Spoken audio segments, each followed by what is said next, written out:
Hey guys, what's up? It's Johnny here and welcome to another episode of The SIC Show. And as always, I am super pumped to be here and I'm here with my main man B. How are you, buddy? Me look at you. Me look... That's pigeon. That's pigeon. Vanuatu pigeon. Yeah. This week on the show, Brent's got an amazing story of his journey from Vanuatu. Yeah, and I'm going to inspire you with an incredible image that I took, a happy image from one of the villages in a small island called Emau. And then Johnny's going to give us a tip on post-processing workflow. Yeah, mastering your post-processing. Let's get into it, bro. Enjoy. The SIC Show. Share, inspire, create.com. Share.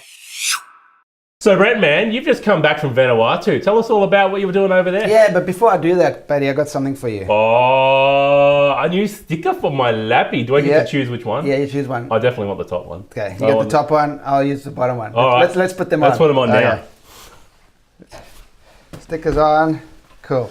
And we're back. Check out my sticker, y'all. That's pimping. Yeah. Thanks, man. Yeah, there we awesome, go. man. Yeah, Thanks cool. for the present. No worries. All right, so tell us what went on in Vanuatu, buddy. Yeah, so I basically went with this group of guys from our local church, and what they've done is the community has donated all the stuff, roofing iron and So what happened, timber. bud? What happened over there? Okay, sorry. Big, For those who don't know, big cyclone. I mean, we know because we're close to there. Cyclone Pam came through and basically devastated the country, all the islands. So That was Vanuatu, recently, wasn't it? Yeah, Like so a couple of months 2 months ago. Yeah, wow. So guys, Vanuatu is near Fiji in the South Pacific area, ocean. Yep. It's only about 3 or 4 hours flight from Australia, which is good. Nice and close, yeah. So a bunch of people donated things from our area and we shipped them over, or the church did at least, and I went over once the shipping containers arrived and we helped distribute the roofing iron and clothing and all sorts of stuff to help the locals. And we also put the roofing iron on and we helped build some houses and fix them.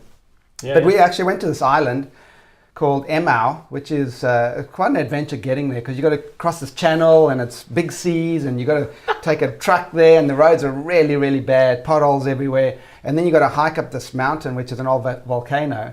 And we helped out 3 villages there, and we actually I stayed in the chief's hut. Wow. At the top. High rolling, yeah? Or house, I guess. Yeah. Nice, yeah, it mate. was good. Yeah, that's what good. an experience, guys. If you ever get a chance to help out and give back, do it.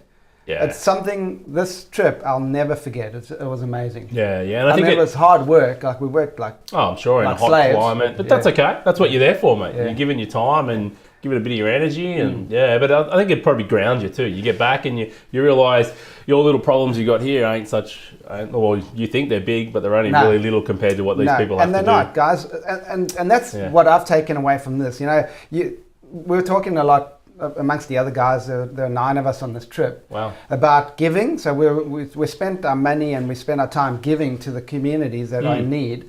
But you know what? I think we got more back by giving. So what I got back was a recalibration. Basically, I can now anchor that Vanuatu trip and say, whatever's happening in my life is not that bad because I've got a roof over my head. You got a fridge full of food. I've got electricity, I've got running water. So you're telling me just to make a cup of tea, they got to go and fetch the water and find a cow and it's just...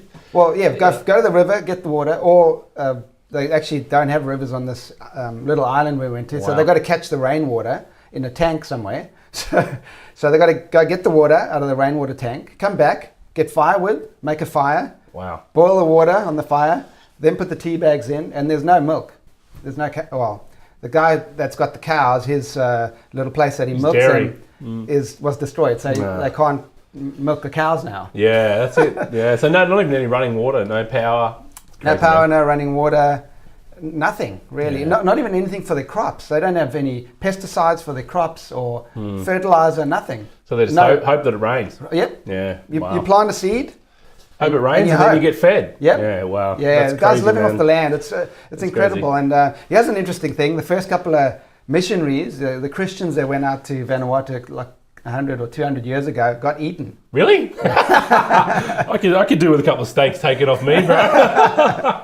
That's awesome, man. I always say, whatever you put out into the world, it comes back to you tenfold, man. So, you spent that time, you spent a bit of your money and you put all that, giving out, it'll come back to you, man. It always does. It always comes back to you. And you know, we're chatting and we're saying, you know, why should you give? Because you get all the stuff back. But you know what? The real reason why you should give is because it's the right thing to do. Yeah. There you don't need anything back. You just give. Man, help people that are in need. Why not? Yeah. That's it. Because we can. That's it. We can. We're so fortunate in the countries we live in. Yeah. Exactly. Awesome, man. Great story. Love it, B. Yeah, awesome. And thanks for my sticker. Yeah, no worries. Inspire. All right, brother. Inspire us from one of your amazing images you took while you were over in Vanuatu. Yeah, so this is the one that I really like. The kids down on the village of, the bottom village on the little island of Emau. You know, we took the boat across these big seas. I was scared because I had all my gear with me, all my two cameras, you know, 3 lenses and everything. And I thought, you know, there's a good possibility we could, you know, drown or lose it or go and we all know or something. what travel insurance pays for. It's pretty hopeless. I don't even know if I had any. You know? So anyway, we got across there and I was quite relieved that we didn't drown on the way across, just in this little boat, you know, nothing fancy. And anyway, we got down to this village and they've been devastated. You can actually see in the background of the image, man, that you're about to show. Look at it. There's a lot of debris and, you know, roofs blown off and everything. And this is on the beach. I saw these kids playing soccer or football, whatever you want to call it, on the beach. And they're just having the biggest amount of fun. All you need is a football. Yeah, that's it. And that's all they really got. They got you know, some of them don't have shirts. A lot of them, that's the only clothing they got. The shorts and the shirt on their back. Wow, that's crazy, man. No shoes. And these guys are having a great time running around playing football. So I got them to sit up on the little, you know, the wall over there, kind of the breakwater wall from the lagoon up to the village. Yeah. And, you know, and I just got them, I said, sit over there, and I just took a picture, and that's what I got. The thing I love about the image, it just screams happiness. You know, this guy here holding the soccer ball in the middle, he's got the biggest grin ever for such a little fella, and man, it just screams happiness. And then when you hear the backstory of an image like this and what they've just been through with the cyclone and that, it just makes something like this even more impressive. Yeah. And I think that's what's so great about photography is the storytelling and the words you can put along with an image. It just makes that image even more powerful. If you had to come across this image and not knowing the backstory, you would have said, "Oh no, I love the image. Look at that, screaming happiness." But you hear the backstory and you know what's going on behind the scenes. It makes that image even more powerful for me. It does, and for me, this image, what it tells me is people have nothing yet they're content. Yeah. Where a lot of us Westerners, we got everything, and we're complaining. We do, and we're depressed. Yeah, we do. We can. So for me, I'll always anchor on this image. I'll say these guys have got nothing, and they're happy just to be able to run around and play soccer with their buddies, or their cousins, or awesome, mate. Whatever. That's great, mate. Very inspiring. Thank you. Thanks. Create.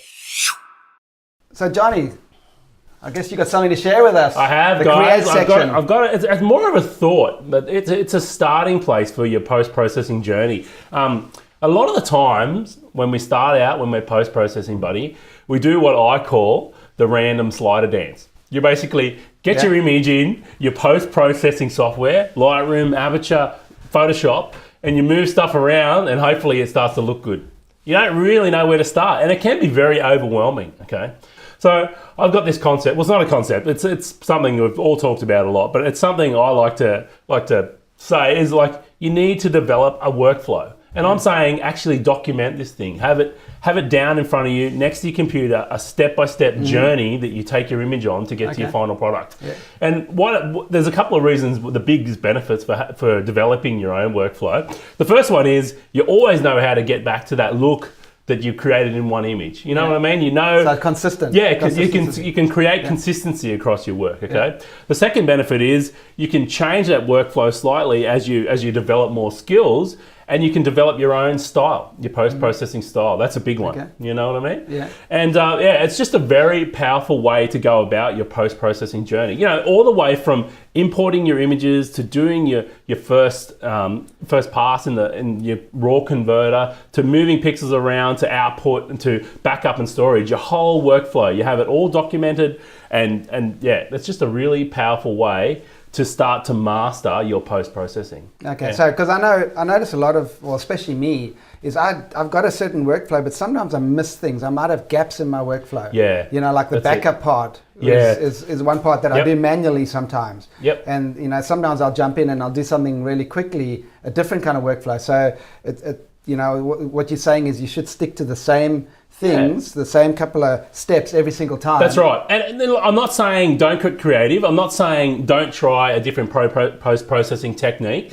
But get your image to that stage where it's imported, it's keyworded, it's backed up, it's sharpened. You've got to that stage where you've done your first lot of processing. You've moved any pixels around you had to remove any unwanted elements, and your image is sitting there, and it's basically ready to go in a portfolio. And at that stage, you could try a black and white conversion. You could try adding some toning with Nick or something different like that, you know? And that's where you can start to get creative. But your basic workflow to get that image to the place where it's captured from the field, where it's backed up at home, ready to go, is, it's good to document that, you know, and have it beside your computer. And as you learn a new technique, as you develop a new style, change that workflow. And I'm even saying, start off and have your white balance, set your white and black point. You can have all those things documented in your little workflow. So it just reminds you, because there is a lot of steps. You know, when you're learning, you're so overwhelmed by these things, and there's so many steps, and you think, my God, I'm never gonna get my head around this. But having it documented next to your computer, like a cheat sheet, a workflow. You just put your workflow down, like step by step, and change things. You know, having it. If you're like me, you've got it digitally, because I don't do paper. I like something printed out actually next to my computer. Yeah, that's it. And you're opposite. I'm old school. I'm analog. Yeah, man. You put it on the wall and rock it that way. That's cool. But developing your post-processing workflow is the key to mastering it, man. It is the key because you basically know what to do every time. Yeah.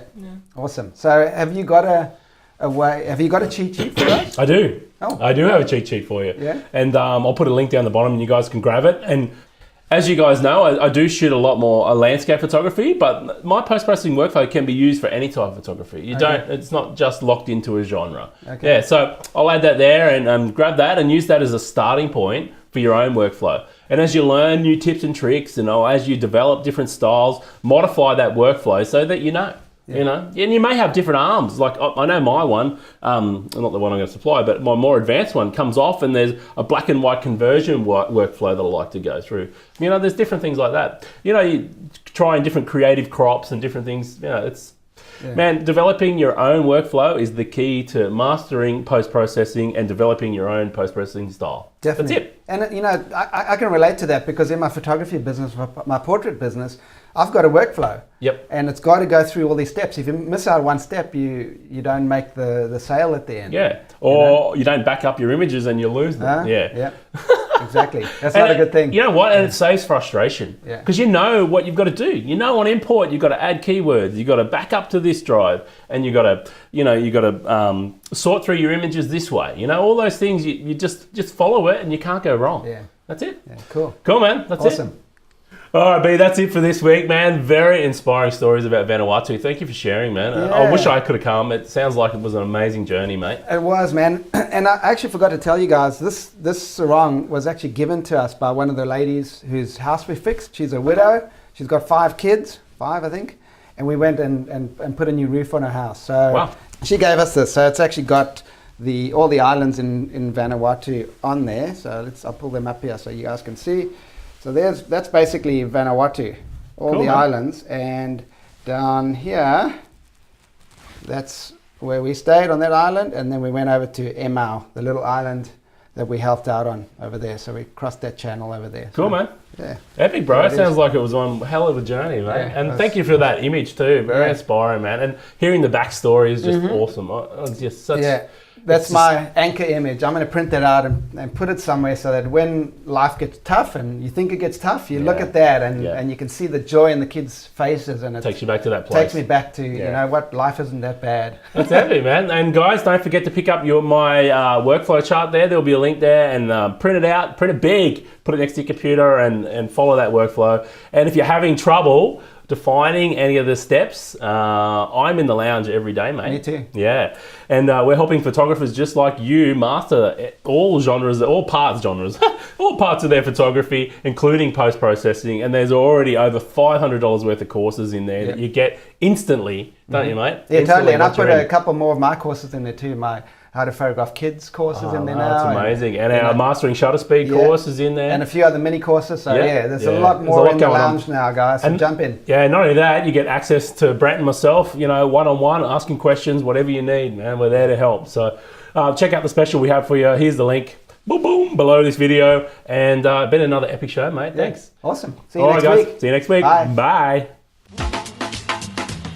To find out more, go to shareinspirecreate.com.